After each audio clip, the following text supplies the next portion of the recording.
Are you ready for the word? Yes, sir. Turn to Genesis 13. If you got your notebook, I want you to write this sentence down, please. If someone is very rich, let me repeat that. If someone is very rich, it means they have lots of blank. You fill in the blank. Anybody want to share what they wrote? Word opportunity. Okay. Surprising. Good. Understanding. Okay. Money. Thank you. God's blessings. Okay. You definitely have to be blessed. Thank you.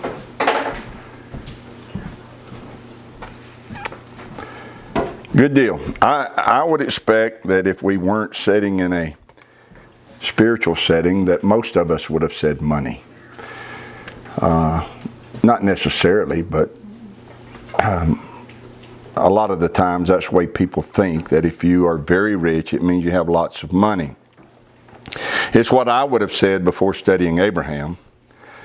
And I hope that by the end of today's Torah study, that we can agree that there is more to it than money. I think if we look closely at anyone who has built wealth, we would see that even though that they have lots of money because they have lots of something else. The lots of money is not what made them rich. The lots of something else caused them to have lots of money. What is it that they have that allows them to have lots of money? Well, let's listen to what it says about Abraham in Genesis 13:2. Abraham was very rich in cattle, in silver, and in gold. So what did Abraham have that made him very rich? What's the first thing listed? Cattle. Do you find that strange? If you were going to list what made somebody very rich, and he had lots of gold, would you not list that first? I think most of us would. The gold and silver would come before the cattle. But the first thing listed was cattle. He was very rich in cattle.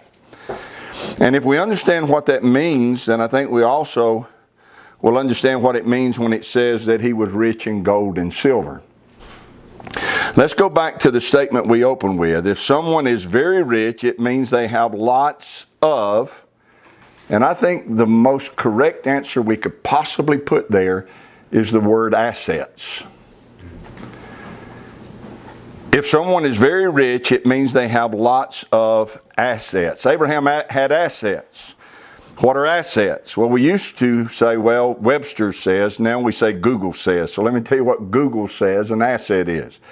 Assets are property owned by a person or a company regarded as having value and available to meet debts, commitments, or legacies. Legacy refers to heirs. Children, grandchildren, great-grandchildren. Legacy refers to the future. So an asset is property owned by a person having value and is available to meet debts, to meet commitments, and to provide for one's heirs in the future. Assets allow for consumption of goods and services in the future. So one asset that Abraham had was cattle. Then two other assets are listed. It says he was very rich in gold and silver. We should not think of gold and silver as money. They are not money. They're more powerful and more secure than money. Gold and silver back currency. They're not currency. They're not money. You know, you'll very often see pawn shops and jewelry stores putting up billboards or running ads that say, we'll pay you cash for your gold. Right? You ever seen those or heard those? We'll pay cash for gold. Why? Because gold is an asset, paper money is not. So they'll trade paper money for assets. All right? They'll gladly pay you in paper, which is continually losing value, to purchase your gold, which holds and increases in value. Okay, you see what they're doing? The asset holds value and increases in value. The currency continually decreases in value. We have seen over the last couple of years 2 stimulus bills. They were able to appease the American people with these 2 stimulus bills by giving a few $100s to every family for being allowed to have a stimulus bill. A stimulus bill is nothing more than them going to the printing press and printing off trillions of dollar bills and distributing it into the economy and to their cronies and that kind of stuff, right? Well, every time cash is printed, the cash that you already have loses value. We don't have as much purchasing power every time they run a stimulus bill, and they're about to do another one, $3 trillion stimulus bill. This week, Krista went to the grocery store and took a picture of a roast that was priced at over $60 that a year and a half ago, 2 years ago, you could have bought for $20. Is the roast more valuable today than it was 2 years ago? Will it feed more people today than it would 2 years ago? Or has our buying power decreased? Right? The biggest reason for the difference in price is the loss of value of currency. So here's the point. Saving your cash is not the way to become rich. Having a pile of cash may make us feel rich, but it's temporary because the cash loses value year by year. It's like an ice cube. It eventually will melt away. Inflation will cause it to melt away. So cash is not the answer. Having assets is the answer. Gold and silver were not Abraham's currency. It was used in transactions, I agree, but it must never be thought of as currency such as the U.S. dollar. Gold and silver have a whole different value than paper currency. When we talk about positioning ourselves so that through Yahweh we can become rich just as Abraham was, we have to stop thinking in terms of dollar bills, in terms of money, in terms of paper currency, and we have to start thinking in terms of acquiring assets. There are several key principles we see in Abraham's life that contributed to his becoming rich. Number one was he chose the correct source. Number two was he lived his life with great integrity. Number three was he saw the value of meditation and he used it. And now we're going to see that another key principle that Abraham used was he acquired assets, cattle, gold, and silver. We see this principle all through Scripture. Abraham owned assets. Those assets were inherited. Remember, it reaches into the future. Assets do. So those assets that Abraham acquired were inherited by Isaac. And then a vast majority of those assets, a double portion of those assets was inherited by Jacob. Jacob had an advantage over Esau. At a very early age, he saw the value of assets. Let's go read a little bit of that story in Genesis 25. He saw the value of assets when Esau did not. Genesis 25, verse 29. And Jacob sod pottage. And what that means is he cooked up some bean soup. We'll see it was bean soup later in the text. And Esau came from the field and was faint. And Esau said to Jacob, feed me, I pray you, with that same red pottage. The word translated red there is the word Adam. Adam means red. For I am faint, therefore was his name called Edom. You've heard of the Edomites.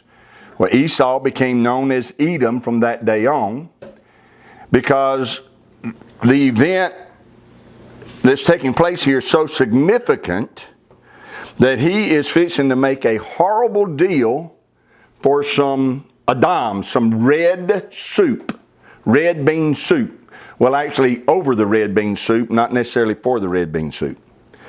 Verse 31, Jacob said, sell me this day your birthright. Never let a man tell you that Jacob was a con, a swindler, or a deceiver. That's the way he is portrayed. It's amazing. In so many Sunday school quarterlies and out of so many pulpits, Jacob is called the deceiver and the con and a swindler, but he's not. He did not call con Esau. He did not say, you cannot eat unless you sell me. He did not even bribe him that way. He simply took the opportunity to make a business deal. He said, sell me. Not give me or let me have, but sell me. And Esau said in verse 32, come on in, good morning. Esau said, behold, I am at the point to die, and what profit shall this birthright do to me? Let's learn a lesson from Esau right here. Listen to his words. I'm at the point to die. What profit shall the birthright be to me? Learn from Esau that a situation is never as dire as we can exaggerate it to be. He's not about to die. We have to be careful not to exaggerate the seriousness of any situation we find ourselves in and do something stupid that we would regret for the rest of our life. Okay? He exaggerated how bad it was and did something stupid. Jacob said, swear to me this day, and he swore unto him. Now, listen to what it says carefully. And he sold his birthright to Jacob. Didn't say he swapped it for some soup. It says he sold it. There was a business transaction that took place. Do not believe Sunday school quarterlies and teachers who tell you that Jacob deceived Esau or conned Esau. Don't listen to them, because it says plainly in the scriptures, he sold his birthright. It was a legitimate business deal. Verse 34. Then Jacob gave Esau bread and pottage of lentils. There's the beans. And he did eat and drink, rose up and went his way. Listen to that phrase. Thus Esau despised his birthright. He did not see the birthright as having any value or much worth. No big deal to him to sell it that day, because he didn't think it was worth anything to start with. The birthright was the Torah instruction on which a son received the greater portion of family assets. And there was a great deal of family assets at stake that he was going to receive a double portion of, and he didn't see any value in these family assets, and so he sold them. Jacob saw the value and bought them. Now Jacob ends up having to flee from Esau, who later would change his mind about that birthright, decided he did want it back and was willing to kill Jacob to get it. So Jacob has to flee, goes to live with Rebekah's brother Laban. Turn there to Genesis 30, and let's make sure we fully understand the amazing thing that happened to him there. I wanted you to see in Genesis 25, at a very early age, Jacob understood the value of owning assets. Now watch what he does in Genesis 30. Verse 25. And it came to pass, when Rachel had borne Joseph, that Jacob said unto Laban, send me away, that I may go unto my own place and to my country. Give me my wives and my children, for whom I have served you, and let me go. For you know my service which I have done to you. And Laban said to him, I pray you, if I have found favor in your eyes, tarry. For I have learned by experience that Yahweh has blessed me for your sake. And he said, appoint me your wages and I'll give it. You name your price, son, and I'll give it to you to get you to stay. And he said unto him, you know how I have served you and how your cattle was with me. For it was little which you had before I came, and it is now increased unto a multitude, and Yahweh has blessed you since my coming, and now when shall I provide for my own house also? You've gotten rich. I'm still in the same financial condition I was when I started. Verse 31. And he, Laban, said, what shall I give you? And Jacob said, listen to him now. This is bold. What shall I give you? Jacob said, you shall not give me anything. You get that? What shall I give you? Sir, I don't want you to give me anything. If you would do this for me, however, I will again feed and keep your flock. I will pass through all your flock today, removing from thence all the speckled and spotted cattle, all the brown cattle among the sheep, and the spotted and the speckled among the goats, and of such shall be my hire. So shall my righteousness answer for me in time to come, when it shall come for my hire before your face. Every one that is not speckled and spotted among the goats and brown among the sheep, that shall be counted stolen with me. And Laban said, behold, I would it might be according to your word. Son, that's a deal. We'll do that. Now, here's the question. Did you catch what Jacob did? He was told in verse 28, name your wages. Jacob stated emphatically the value he brought to Laban. That's where he started. Name your wages. Jacob wanted to make sure Laban understood the value that he brought to that family. He pointed out the increase that had come into Laban's life as a result of the blessing of Yahweh that rested on him, Jacob. He wanted to make sure that Laban understood that not only had he grown, but he had grown massively, and it was because Yahweh blessed Jacob. Laban agreed with what Jacob said. He agreed, I've been blessed because Yahweh's hand is on you. I agree with you, son. So he said to him again, what shall I give you? A man less wise would have answered with a salary amount. A man less wise would have said, I'll stay for $97,000 a year. A man less wise would have said, I'll stay for $50 an hour. Jacob was too wise to do something that unwise. So Jacob said, sir, I don't want anything that's yours. Nothing. I don't want you to give me anything. You take all the speckled, all the spotted, all the ring-shanked out of the flock, and from this day forward, my wage shall be any that are born that are ring-shanked or speckled or spotted. But I don't want anything that's yours, so you take them all today. Get them out of the flock. Laban not only got them out of the flock, he got them 3 days' journey. How far have you got to walk to get 3 days away from somewhere? He took them 3 days' journey away. And Jacob said, from this day forward, any brown, ring-shanked, spotted that are born, that'll be my wage.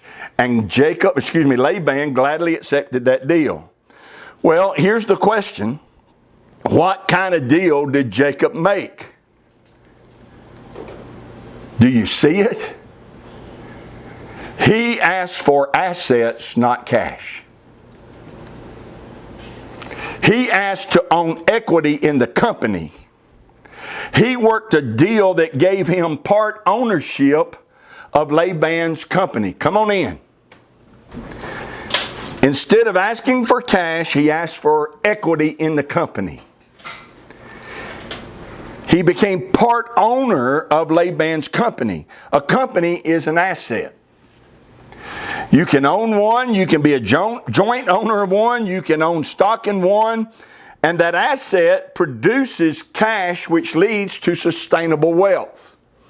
Jacob became very rich by procuring this asset from Laban. Part ownership in the asset from Laban.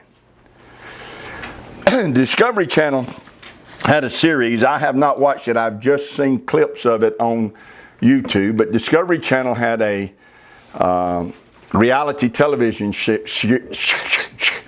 reality television series called Undercover Billionaire. Billionaires, most of them love to tell you that they started with nothing. And that what they've done, anybody else could do if they just think the way they think and do what they do. Do what they do. Right? Yeah, I know, Will, I'm having difficulty talking this morning. But these billionaires will often say, you can do what I did. The opportunity's here.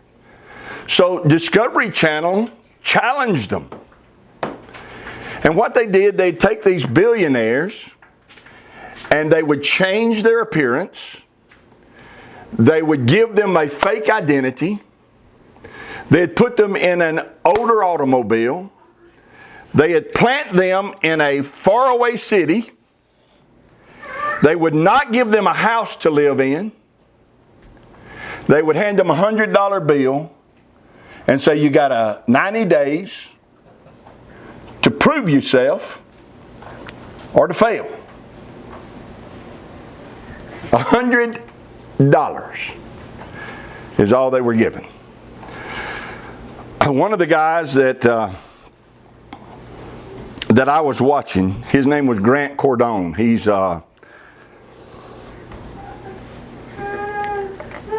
billionaire, of course.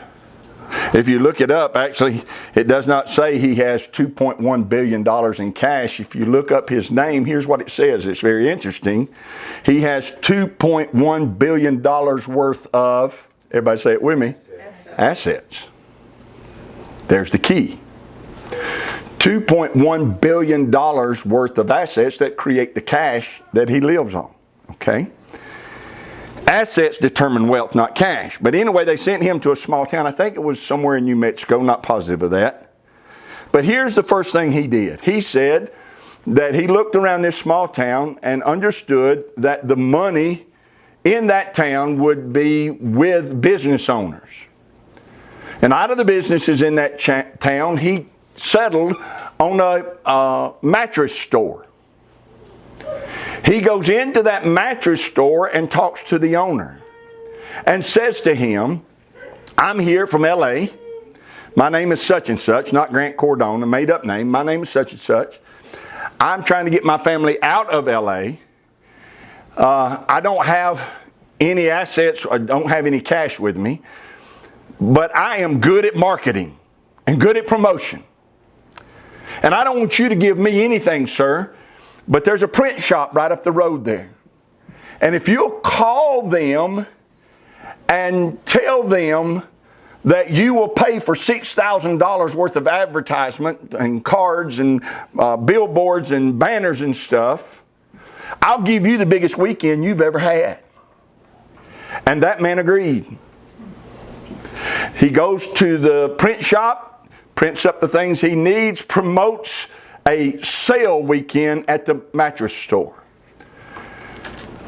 They had the biggest weekend ever, and if I remember correctly, it's something like they made more money in that one weekend than he had made in the previous 6 months before.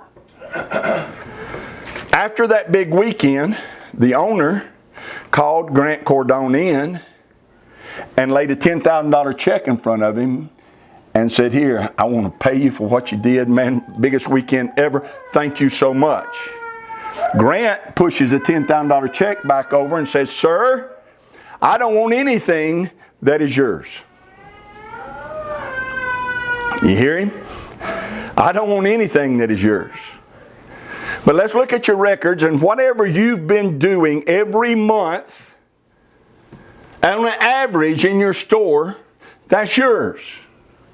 But from this point on, everything you do above that, I want a percentage of it. You see what he did?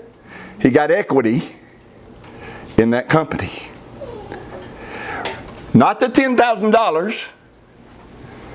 No, that's tempting. I want equity in your company. As a result of that, and then him doing almost identically the same thing a few other times in that city, in 90 days, he had assets that were valued over $1 million. 90 days. What did Grant do? He did exactly the same thing that Jacob did. He passed by the value of the cash to get the equity. Owning assets is a key principle in positioning ourselves for Yahweh to bless us. Jacob and Grant both used the same principle to build their wealth. It worked for them, it'll work for us. So how do we do that? How do we get equity in a business? How do we gain assets? Listen closely to me here. How do we do that? I don't know. I don't. But this I do know. If we never start looking for those opportunities, we're never going to find them. If we continue to look for the cash, the check, the raise, instead of the equity and asset opportunities, all we're ever going to get is the cash or the check. If we keep thinking we need a bigger salary instead of a bigger piece of the pie, we're never going to see the opportunity to get an asset. Now, don't discount what I'm sharing with you this morning because I've never done it. Because what I'm sharing with you are Torah principles. Principles that work for Abraham, principles that work for Isaac, principles that work for Jacob, and principles that countless other millionaires and billionaires have used to build wealth. So lock onto the principles, not onto the vessel that Yahweh is using to share the principles with you. How many national championships has Nick Saban won? Anybody know? Surely we got people wearing Alabama shirts. How many national championships has Nick Saban won? 7. 8. Is it 6 or 7? 7. 7. Okay. All right. We agree he's won 7 national championships. So let me throw a few other questions at you and you answer them for me. How many touchdowns did he throw? 0. How many passes did he catch? 0. How many tackles did he make? 0. How many interceptions did he make? 0. How many blocks did he make? 0. How many yards rushing did he have? 0. And yet we say he won 7 national championships. What Nick Saban actually does is teaches principles and processes to young men who win national championships. I'm convinced that Yahweh stopped me in Genesis 13 to show me principles and processes that I am to teach you so that you can change your life forever. So that you can rise to the heights that you were meant to live at. If you win, I win. The kingdom of heaven wins. Yahweh wins. How do you become the owner of assets? I don't know. I'm just telling you that the Torah principle is we need to have assets. I'm telling you that Yahweh wants you to own them. And if you'll ask Him and start looking and start thinking in those terms, then you soon will own them. And they will create wealth for you. He that has ears to hear, let him hear. A few weeks ago, we mentioned Peter, James, and John. Those 3 men owned assets. What were the assets they owned? Commercial fishing boats, not bass boats. that you take out on the weekend. I'm reminded of a John Hagee quote from 30 years ago. John Hagee said, give a man a fish, you feed him for a day. Give a man a bass boat and he'll miss worship services on the weekend. So I'm not talking about a weekend bass boat. Peter, James, and John owned commercial fishing boats. They owned them before they became a disciple of Yeshua. They owned them during the time they were disciples, and they owned them after they were part of his traveling ministerial team. In John 21, after the death of Yeshua, Peter said, I go fishing. Look the word go up there. It means departing. He said, I'm out of here. After Yeshua was crucified and buried, Peter said, I'm out of here.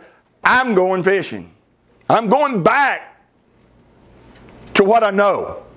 I'm going back to commercial fishing. Go to Luke 5. I want you to see what kind of enterprise that Peter had. Luke 5. I'm hearing pages turn this morning. That's a sound I hadn't heard in a while. Luke 5 verse 1. And it came to pass that as the people pressed upon Yeshua to hear the word of Yahweh, he stood by the lake of Gennesaret. And he saw two ships standing by the lake. But the fishermen were gone out of them and were washing their nets. And he entered into one of the ships, which was Simon's, and asked him that he would thrust out a little from the land. And he sat down and taught the people out of the ship. Now when he had left speaking, he said to Simon, launch out into the deep and let down your nets for a drought, or a draught. The word draught means, I love this, this is powerful. Let down your nets for a catching. That'd have been a lot better translation of that word. Let down your net for a catching. Or we could say it this way, let down your net for a haul. I love how powerful and positive that is. And Simon answering said unto him, Master, we have toiled all the night. We've taken nothing. Nevertheless, at your word, I'll let down the net. What I hear Peter saying, Simon saying to Yeshua is, Sir, are you sure you want me to do this? Could end up embarrassing for you. You just said let down the nets for a catching. This is my profession. I'm good at it. And I toiled all night and caught nothing. I can tell you, if you listen to me, this is a waste of time. Verse 6. When they had done this, they enclosed a great multitude of fish, and their net brake, that is, their nets began to tear. And they beckoned unto their partners, which were in the other ship, that they should come and help them. And they came and filled both the ships, so that they began to sink. You ever seen that before? Peter had partners. This is more than a one-boat operation. This also might help to explain why Peter was reluctant to launch out into the deep. His boat was close to the shore being used as a pulpit, but Peter could glance over his shoulder and see the other boat, perhaps, already out there, not catching anything. It made no sense for him to go to the same place and try to let down his net for a catching. Verse 8, when Peter saw it, he fell down at Yeshua's knees, saying, Depart from me, for I'm a sinful man, O Master. That lets us know he was being hateful and sarcastic earlier. Verse 9, he was astonished at all that were with him, and all that were with him, at the draught of the fishes which they had taken. From this passage, we should learn that we need assets so that Yeshua can use them. Because Peter had that asset, Yeshua could use it for a pulpit. So we need assets that Yeshua can use, and we need assets that after he's used them, he can say, let down your net for a haul. He wouldn't dare allow us to have an asset that he could use to promote his kingdom without putting his blessing on it. He wouldn't dare allow us to have an asset that he could use without giving us instructions that bring increase. So we need to own assets and then listen to him to say two very particular things. Own an asset and listen for him to say, hey, let me use that to preach the kingdom. And we need to have an asset so we can hear him say, launch out into the deep for a catching. I want to bless you. Abraham lived by some key principles that greatly contributed to his wealth. One was he chose the correct source for wealth. 2 was he lived with great integrity. 3 was he knew the value of meditation. And 4 was he owned assets. We need assets. I suggested to you several weeks ago a podcast that you might listen to called The School of Greatness.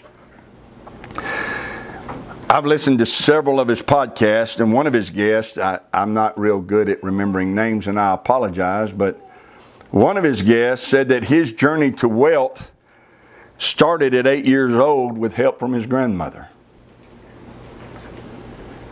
He said they were eating at McDonald's and she said to him, we're consumers. We're spending money to eat here. And then she pointed at the workers and she said to him, they're working here making money, earning an hourly wage, and it's honorable. He said, but his grandmother then said to him, the ones who are benefiting the most from this restaurant, though, are the owners. She then asked him if he'd like to own McDonald's. And he said, of course he would. She then explained to him that he couldn't buy a McDonald's, but he could buy stock in a McDonald's. He said after they ate, they went home. I think it was $10. She helped him buy $10 worth of stock in McDonald's. He said that was the first asset he ever owned. And his grandmother taught him the value of owning assets. How awesome is that? At 60 years old, all I ever thought about in a McDonald's was whether I wanted 1 or 2 Big Macs.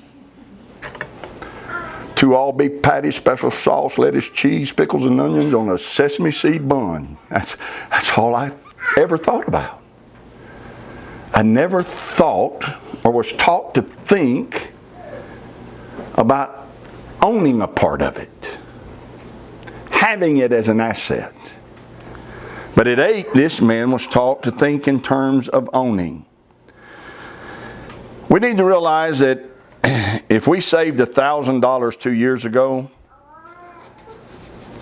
last year that $1,000 could purchase about $800 worth of stuff. This year, more like $600 or $700 worth of stuff. That cash that we save is like an ice cube that's melting because of inflation. Even if cash is earning interest, the interest does not exceed the rate of inflation, so the ice cube melts year by year. So the key for us is to learn the value of owning assets. Now, this is not a thus saith Yahweh. This is more take it or leave it. I don't yet know if it's a divine prompting or just my own leaning and opinion. So listen to me when I say this, I don't know. So take it or leave it. But when it comes to assets, I think you owe it to yourself to investigate cryptocurrency. I think you owe it to yourself to look into things like Bitcoin and or Ethereum. I told Marie last night that it's foolish to watch people wiser than me do things that have made them wealthy and not listen to what they're saying and do what they're doing. To hold to my opinion, which is grounded in ignorance, and to dismiss their opinion, which is grounded in knowledge, is a surefire way for me to stay where I'm at and watch them continue to rise to greater and greater degrees of wealth. Michael Saylor, S-A-Y-L-O-R, Michael Saylor owns MicroStrategy, a Virginia-based software company. He and his company recently, within the last year I think it is, purchased $1.3 billion worth of Bitcoin.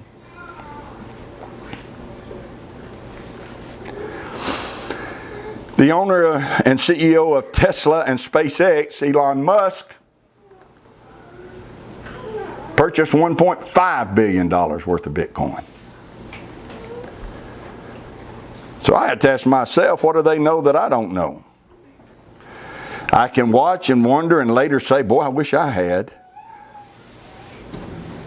did what they did. Or I could investigate it, pray about it, and ask Yahweh, is this an opportunity for me to own an asset? All I'm saying to you this morning is, if cryptocurrency is not on your radar, put it there. Here are some people I'd recommend you to listen to if you're interested. Michael Saylor. As I said, his name is spelled S-A-Y-L-O-R. Robert Breedlove, and his name's spelled just like it sounds. Robert Breedlove. Raoul Paul, R-A-O-U-L-P-A-L. Robert Kiyosaki, I think, the guy that wrote Rich Dad, Poor Dad. And I never know how to pronounce this guy's name, Tom Bilyeu. The name of his podcast is called Impact Theory. There are others, but if you look these up, you'll run across others as well.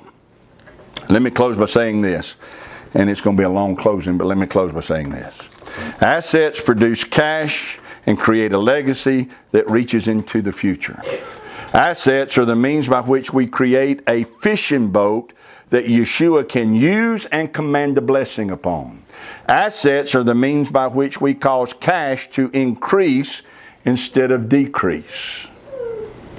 Listen closely to the blessing coming out of Deuteronomy 28. Yahweh said, "Blessed shall be the fruit of your body, the fruit of your ground, the fruit of your cattle, the increase of your kind, and the flocks of your sheep. Blessed shall be your basket and your store." What did Yahweh command the blessing on? On your assets. Your body is an asset. Take care of it. Don't destroy it with bad habits. It's an asset. So Yahweh commands His blessing upon your body. Your ground is an asset. So Yahweh commands the blessing upon that. Your cattle is an asset, whether it be cows or sheep, whatever it may be, it's an asset. Your basket and your store are assets. Baskets and stores are made for saving assets, such as silver, such as gold, such as digital currency. You create a place to store your assets, I'll command my blessing upon that storehouse. So Yahweh wants to bless our assets. But in order to get the blessing, we have to have the asset. It doesn't say He'll bless you with some cattle.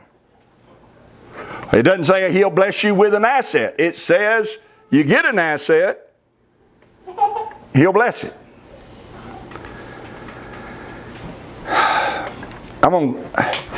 I just jotted down a note a little while ago, thinking yesterday and on the way here. Abraham had one more asset that I think I need to mention before I close.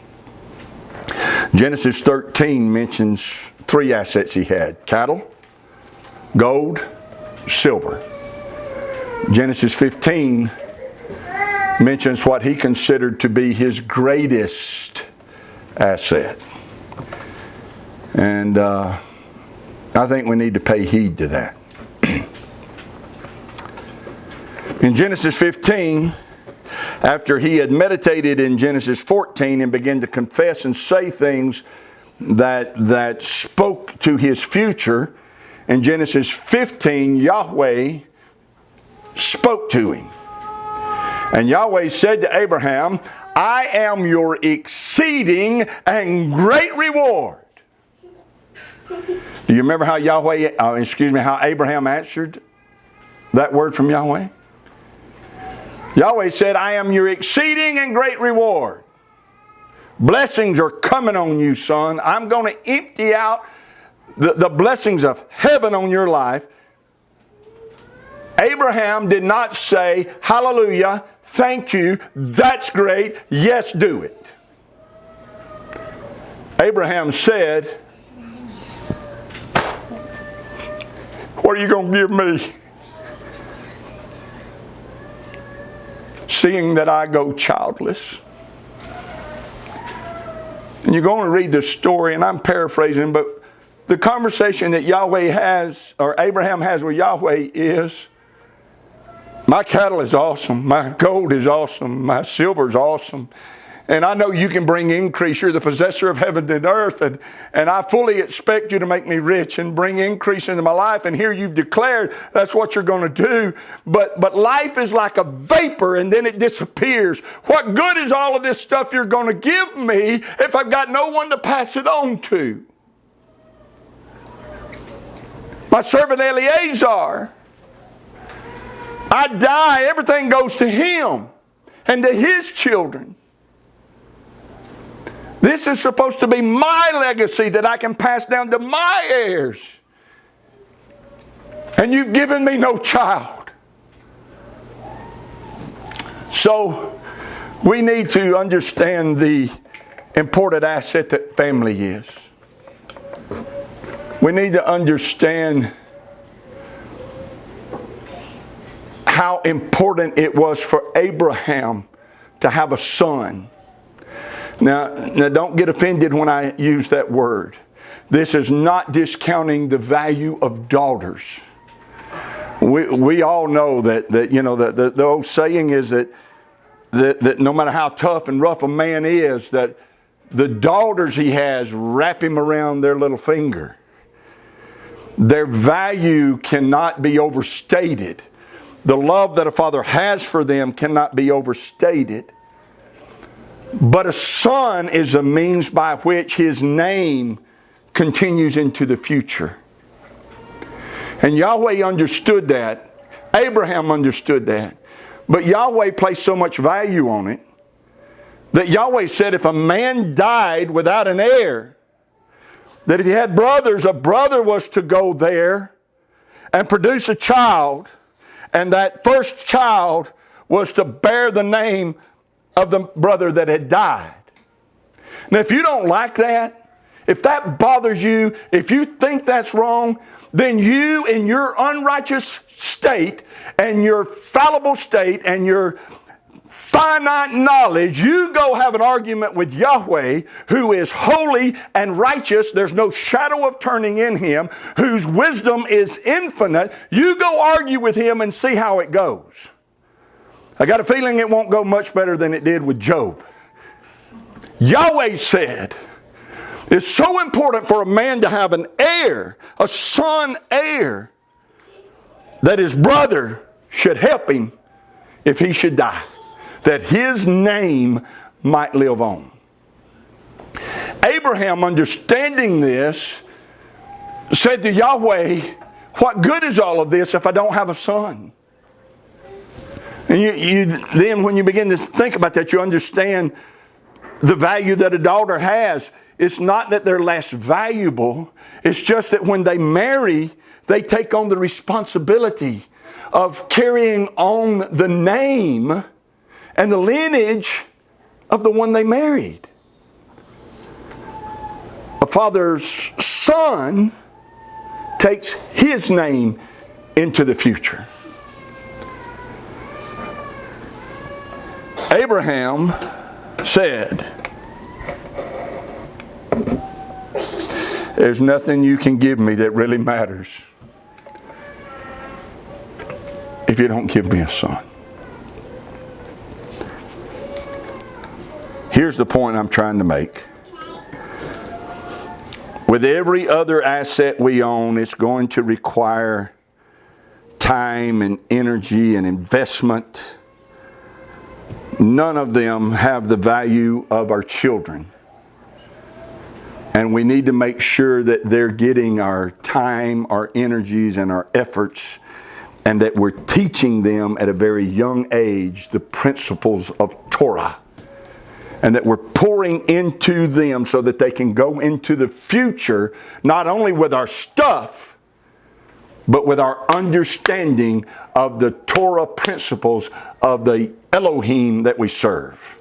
Amen. Yahweh bless you and keep you. Yahweh make His face shine upon you and be gracious to you. Yahweh lift up His countenance upon you and give you peace. As His name is put upon you, so shall He Himself bless you. As you said a minute ago, Yahweh's using you to lead us into the place that He needs us. And we appreciate you guys so much. Thank y'all very much. Wow. Thank you, Matthew. Thank you all.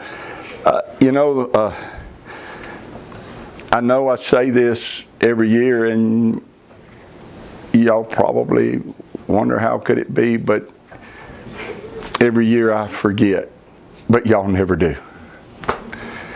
I love you so much. And I've never known anybody who for 19 years, every October would do what you do. But for 19 years, y'all have done it. Your faithfulness truly touches my heart. Thank y'all very much. Anything you want to say? Y'all are just tremendous blessings. And, Yes, you are. and we appreciate being able to serve Yahweh with you and grow with you. Thank you. Amen. We're going to learn